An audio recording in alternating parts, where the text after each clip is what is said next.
Friends, my self S के डिग्रवाल और आज अपन इस वीडियो के अंदर डिस्कस करेंगे कि जो पक्सीना मेंबर है फंजाई का और उसके द्वारा रस्ट डिजीज जो कोज की जाती है उसके बारे में थोड़ा डिस्कस कर रहे थे। अपन लास्ट वीडियो में 2-3 वीडियो बनाए भी अपन ने, उसमें काफ़ी डिस्कस किया है। और अभी वीडियो को स्टार्ट करने से पहले मैं सभी फ्रेंड्स से रिक्वेस्ट करूंगा, जो भी फ्रेंड्स चैनल पे फर्स्ट टाइम है, वीडियो को फर्स्ट टाइम देख रहे हैं, वो चैनल को सब्सक्राइब जरूर कर लीजिए ताकि आपको इस प्रकार के जो वीडियो हो वो अपडेट मिलते रहें। उसके साथ साथ जो भी स्टूडेंट एमएससी कर रहे हैं या किसी भी असिस्टेंट प्रोफेसर के एग्ज़ाम की तैयारी कर रहे हैं या एमएससी एंट्रेंस की प्रिपरेशन कर रहे हैं या CSR नेट की प्रिपरेशन कर रहे हैं, उन सब के लिए जो ये मेंबर है पक्सीनिया ग्रैमिनीस, ये सबसे इम्पोर्टेंट टॉपिक रहता है। प्रत्येक एग्जाम में आपको 1 या 2 क्वेश्चन है वो कंफर्म देखने को मिलते हैं। इससे पहले अपने 2 वीडियो बनाए हैं, पार्ट फर्स्ट और पार्ट सेकंड, अभी पार्ट थर्ड है जिसमें टीलियल स्टेज के बारे में अपन बात करेंगे। तो यहाँ पर टीलियल स्टेज है। इससे पहले जो स्टेज थी वो कौन सी थी? यूरिडियल स्टेज थी। यूरिडियल स्टेज में कैसा है? डाइकैरियोटिक था, जो डायग्राम बना हुआ है डाइकैरियोटिक यूरिडो स्पोर का डायग्राम है। और आउटर कैसी थी? रफ थी, अंदर एक्जाइन थी, एक्जाइन बार थी, अंदर इंटाइन थी और डाइकैरियोटिक कंडीशन थी। यूरियो स्पोर इसका नाम था। इसमें जर्म ट्यूब प्रेजेंट थी। तो ये सभी जो ब्राउन कलर का था, इसमें ये पस्ट्यूल्स बनाता है, ब्राउन कलर के पैचेज बनाता है। यूरिडो स्पोर जो है वो कहाँ से जर्मिनेट होता है? तो वो सबसे स्टार्ट पहले होता है एसिडियो स्पोर से। यूरिडो स्पोर में कैपेसिटी होती है कि वो अपने होस्ट को, मतलब वीट को, वापस से री इन्फेक्शन करने की कैपेसिटी रखता है। मतलब वीट से ही बनता है कौन सा? यूरिडो स्पोर। और यूरिडो स्पोर में कैपेसिटी है कि वो वापस से वीट के अंदर इन्फेक्शन कर सकता है। अगली स्टेप है वो आ जाएगी अपनी टीलियल स्टेज। टीलियल स्टेज जो है वो कहाँ से डेवलप होती है? टीलियल स्टेज वैसे देखा जाए तो टीलियल स्टेज कौन सी है? यहाँ नंबर आ जाएगा 3rd। स्पोर के अकॉर्डिंग अगर आपको टीलियल स्टेज पूछा जाए कौन से नंबर का स्पोर है, तो यहाँ पर है 3rd नंबर का स्पोर बनता है टीलियो स्पोर। ठीक है, टीलियो स्पोर बनता कहाँ पे है? धीरे धीरे अपन देखें। जैसे सबसे पहले ये स्ट्रक्चर है, ये एक लीफ की स्ट्रक्चर है। लीफ में सबसे पहले जो माइसीलियम है फैला हुआ है, कौन सा माइसीलियम है? यूरिडोस्पोर का माइसीलियम है। ये माइसीलियम है प्राइमरी, मतलब सेकेंडरी माइसीलियम है। सेकेंडरी माइसीलियम धीरे धीरे कॉम्पैक्ट स्ट्रक्चर बनाता है सेल्स के बीचों बीच में, इंटरस्पेस में। इन इंटरस्पेस से बनते हुए आउटग्रोथ की स्ट्रक्चर बनती है, जिसे अपन कहते हैं ये तो यूरिडो वाली स्ट्रक्चर है। धीरे धीरे कुछ टाइम बाद क्या होता है, जैसे जैसे मेच्योरिटी आती है वैसे वैसे जो यूरिडो स्पोर है इनकी संख्या है वो धीरे धीरे कम होने लगती है इस प्रकार से। और किसकी संख्या बढ़ने लगती है?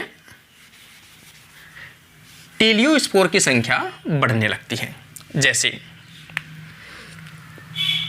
यहां से अपन देखें,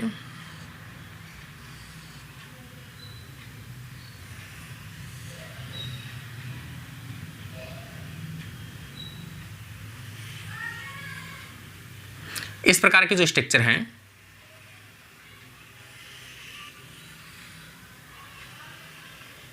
इस प्रकार की स्ट्रक्चर देखने को मिलती है। ये जो स्ट्रक्चर है वो टीलियो स्टेज है, ये टीलियो स्पोर है। टीलियो स्पोर की जो आउटर मेम्ब्रेन है वो कैसी होती है? स्मूथ होती है। इस प्रकार की स्ट्रक्चर देखने को मिलती है।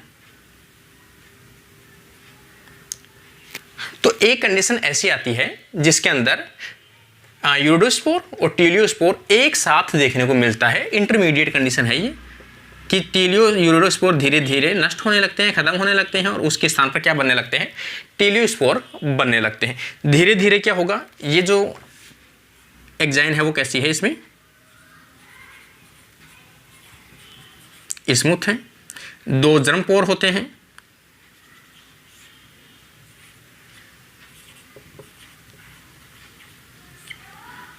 बाइसेल्युलर होते हैं। जबकि यूरिडोस्पोर कैसा है? यूनिसेल्युलर है और यहाँ पर डबल सेल्ड है। कई बार पूछा भी जाता है कि पक्सीनिया के अंदर बाइसेल्युलर, डबल सेल्युलर ऐसे कौन से स्पोर्स हैं? तो वो कौन से स्पोर होते हैं? टीलिया स्पोर के अंदर, मतलब टीलियो स्पोर होते हैं पक्सीनिया के अंदर। धीरे धीरे क्या होगा? एक कंडीशन ऐसी आएगी कि दोनों मिक्सचर में रहेंगे, टीलियोस्पोर भी प्रेजेंट होंगे और यूरिडोस्पोर भी प्रेजेंट होंगे। कुछ टाइम धीरे धीरे बाद क्या होगा? जो यूरिडोस्पोर है वो धीरे धीरे कंप्लीटली नष्ट हो जाएंगे और उनके स्थान पर क्या बन जाएंगे?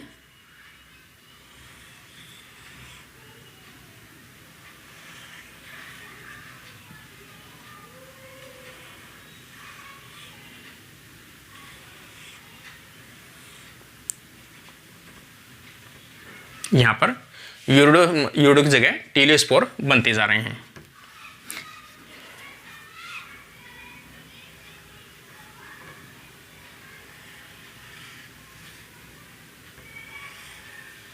इस प्रकार की इसकी स्पोर की शेप स्ट्रक्चर होती है, इस प्रकार की। तो जहां पर भी यूरिडोस्पोर है वहां पर सभी पे अपन क्या बना देंगे, टीलियोस्पोर बना लेंगे।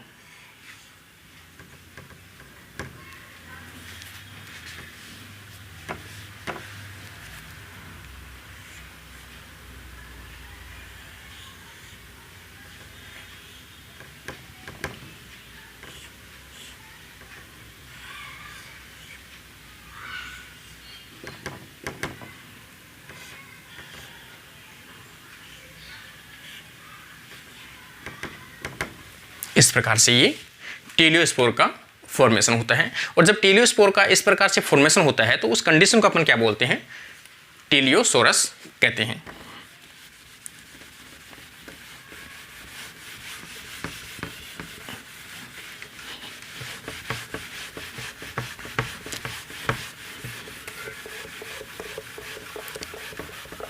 ये जो कंडीशन है, इस कंडीशन को क्या कहते हैं अपन,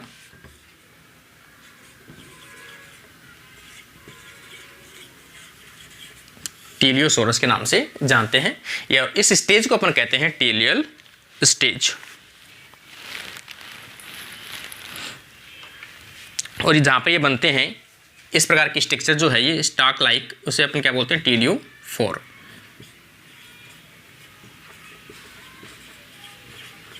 टीलियोफोर्स, टीलियोफोर के ऊपर क्या बनते हैं, टीलियोस्पोर बनते हैं। टीलियोस्पोर बाइसेल्युलर होते हैं, ब्लैक कलर के होते हैं।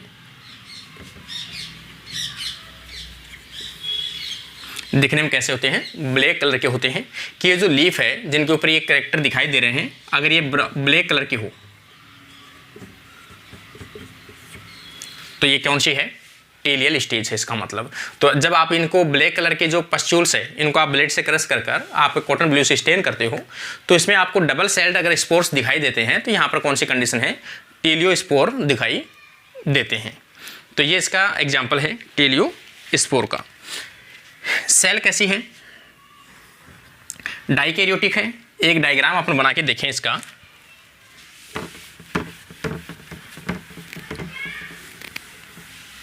जैसे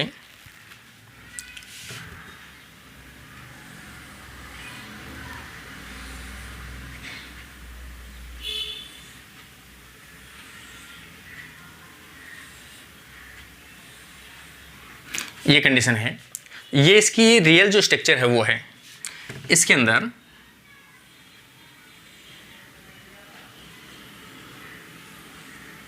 इस प्रकार की स्ट्रक्चर देखने को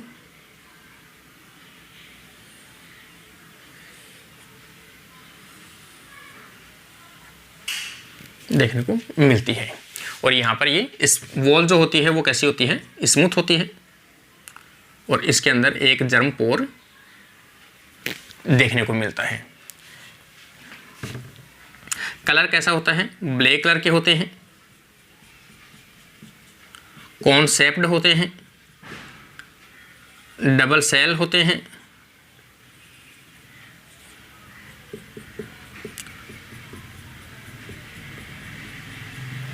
इस प्रकार से ये जो कंडीशन है वो कंडीशन कौन सी है,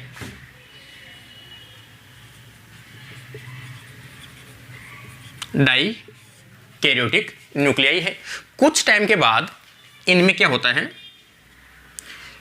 दोनों न्यूक्लियस का फ्यूजन होता है और सिनकैरियोटिक कंडीशन क्रिएट की जाती है। जैसे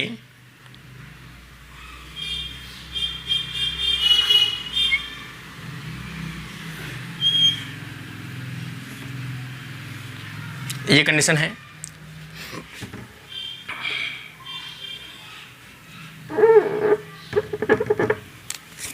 इसमें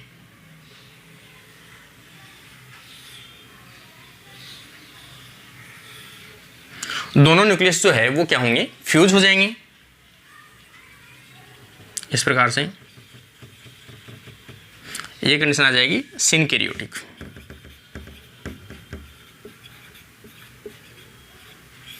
दोनों न्यूक्लियस का क्या हो गया, फ्यूजन हो गए, और दोनों न्यूक्लियस अब कैसे हैं, 2n है। ये कंडीशन कैसी है, 2n की कंडीशन है। इसके अंदर अपन देखें अब कि इसमें जो जर्म पोर पाया जाता है, इस प्रकार यहां पर जो जर्म पोर पाया जाता है, इस जर्म पोर में क्या होता है, जर्म पोर से जर्म ट्यूब का फॉर्मेशन किया जाता है। तो ये जो कंडीशन है, यहां तक अपने कौन सी कंडीशन है कि टेलियोस्पोर की कंडीशन है। टेलियोस्पोर का करेक्टर मैंने बता दिया। इसकी जो भित्ति होती है वो कैसी होती है, वॉल स्मूथ होती है, 2 जर्म पोर प्रेजेंट होते हैं। कई बार संख्या भी पूछी जाती है, तो 2 जर्म पोर प्रेजेंट होते हैं, बाई सेलुलर होते हैं, कॉन्सेप्ट सेल्स होती हैं और ब्लैक कलर के होते हैं। इनिशियल कंडीशन है वो डाइकैरियोटिक होती है, और जो लास्ट स्टेज है वो कौन सी होती है, सिनकैरियोटिक कंडीशन देखने को मिलती है। अगली जो अपनी स्टेप है वो कौन सी स्टेप आ जाएगी, बेसिडियल स्टेज। अगले अपन डिस्कस करें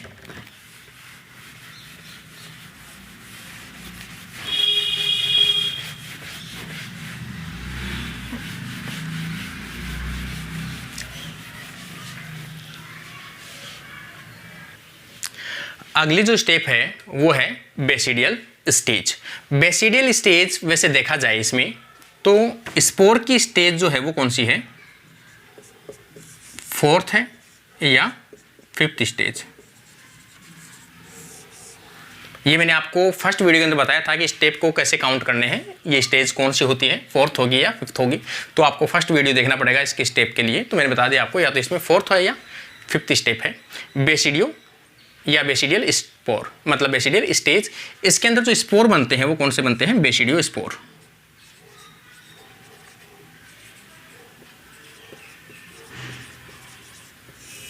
बेसिडियो स्पोर बनते हैं। बेसिडियो स्पोर कैसे होते हैं,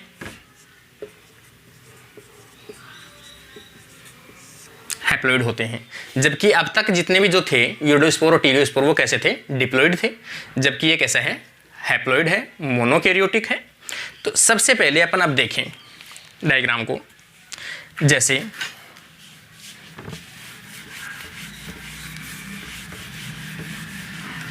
ये डायग्राम है,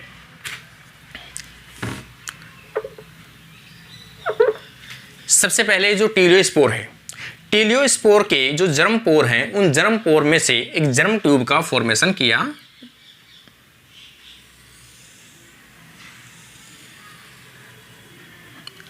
जाता है। जर्म पोर सेम यहां पर जर्म पोर,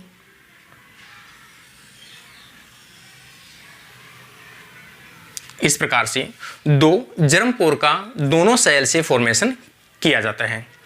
प्रत्येक इसमें फिर क्या होता है, मियोसिस डिवीजन होता है।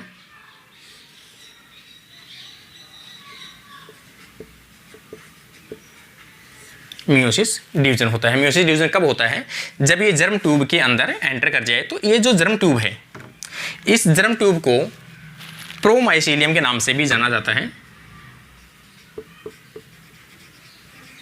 जर्म ट्यूब, इस जर्म ट्यूब को प्रोमाइसीलियम या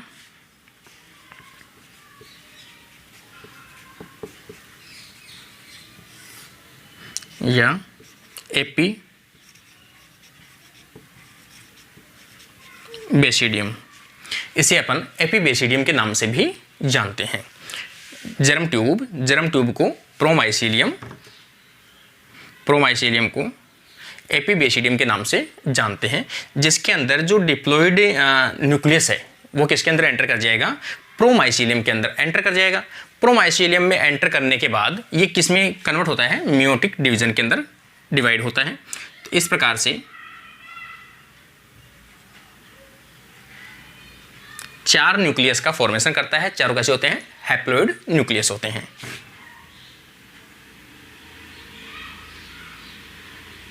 इस प्रकार से जहां जहां न्यूक्लियस होते हैं, या फिर ये कहें कि इनमें कुछ आउटग्रोथ देखने को मिलती है।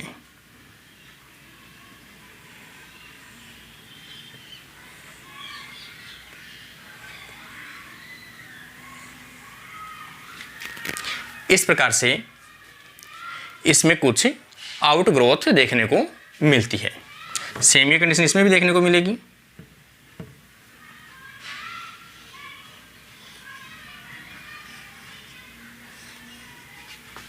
जिसे स्ट्रिगमेटा के नाम से जाना जाता है। इन स्ट्रिगमेटा के अपन ऊपर की तरफ देखें तो कुछ स्पोर लाइक स्ट्रक्चर का फॉर्मेशन किया जाता है। जैसे इनके ऊपर अपन देखें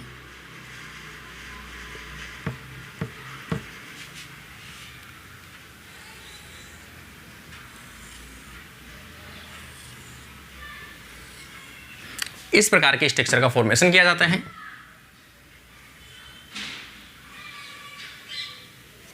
राउंडेड होते हैं, स्मॉल साइज के होते हैं, जिसे अपन क्या कहते हैं, बेसिडियोस्पोर कहते हैं।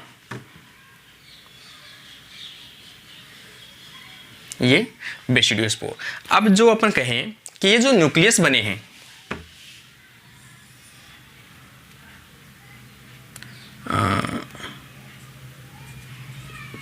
हैप्लॉइड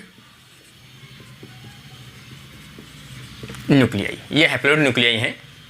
इनमें से 4 जो न्यूक्लियस हैं, 4 में से 2 न्यूक्लियस तो बनते हैं पॉजिटिव स्ट्रेन के और 2 बनते हैं नेगेटिव स्ट्रेन के। मतलब जो कहने का मतलब ये है कि इसमें जो न्यूक्लियस बने हैं 4, उन 4 में से 2 सेम स्ट्रेन के होते हैं और 2 सेम स्ट्रेन के होते हैं। अपन पॉजिटिव और नेगेटिव से डिनोट कर सकते हैं। जैसे ये दोनों पॉजिटिव, ये दोनों नेगेटिव। सेम ये इसमें ये पॉजिटिव और ये स्ट्रेन दोनों नेगेटिव।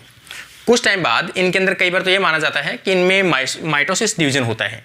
माइटोसिस डिवीजन होने के कारण से 2 न्यूक्लियस बनते हैं। एक न्यूक्लियस इसमें आ जाता है और एक जर्म ट्यूब के अंदर रह जाता है। इस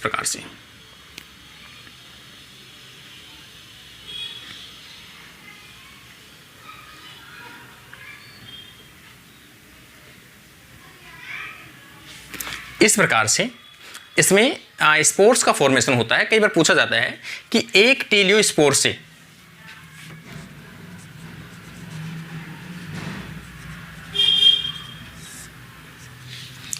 कितने बेसिडियो स्पोर का फॉर्मेशन होता है।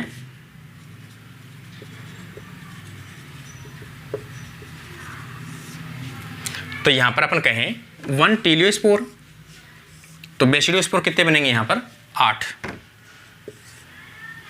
8 बेसिडियो स्पोर का फॉर्मेशन होता है। अगर अपन यूं कहें कि एक बेसिडियो स्पोर की सिंगल सेल है यहाँ पर, क्योंकि बाई सेलुलर सेल है, तो यहाँ पर क्या है 8 न्यूक्लियस है। और जबकि इसके हाफ सेल से या इसकी जो डबल सेल है उनकी एक सेल से अपन कितने कहें 4 बेसिडियो स्पोर बनते हैं। बेसिडियो स्पोर कैसे होते हैं, पॉजिटिव स्ट्रेन और नेगेटिव स्ट्रेन, इस प्रकार से। और जैसे ही जर्मिनेट होते हैं तो माइसीलियम जो बनेगा, प्राइमरी माइसीलियम, वो भी कैसे बनते हैं, एक पॉजिटिव बनेगा, एक नेगेटिव, एक पॉजिटिव, एक नेगेटिव। इस प्रकार से बेसिडियो स्पोर हमेशा कैसे होते हैं, हैप्लॉइड प्रकार के होते हैं, स्मॉल साइज के होते हैं, राउंडेड शेप होते हैं, थिन वॉल के द्वारा कवर्ड रहते हैं। और ये जो हैं वो अपने वैकल्पिक जो अल्टरनेटिव होस्ट है, ये किस पे गिर जाते हैं, सोइल। जैसे जो क्रॉप है, वीट है, जिनके ऊपर ये बने हैं, उनसे झड़कर ये कहाँ पर आ जाएंगे, सोइल पे आ जाएंगे। और ये हवा के द्वारा उड़ते हुए एयर के थ्रू कहाँ पे पहुंचते हैं, अपने अल्टरनेटिव होस्ट।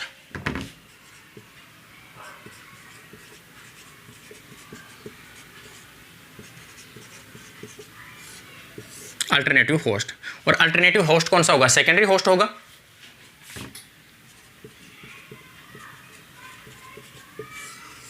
सेकेंडरी होस्ट तक पहुंचते किसके द्वारा, हवा के द्वारा, वाइंड के द्वारा या एयर के द्वारा। और सेकेंडरी होस्ट कौन सा होता है,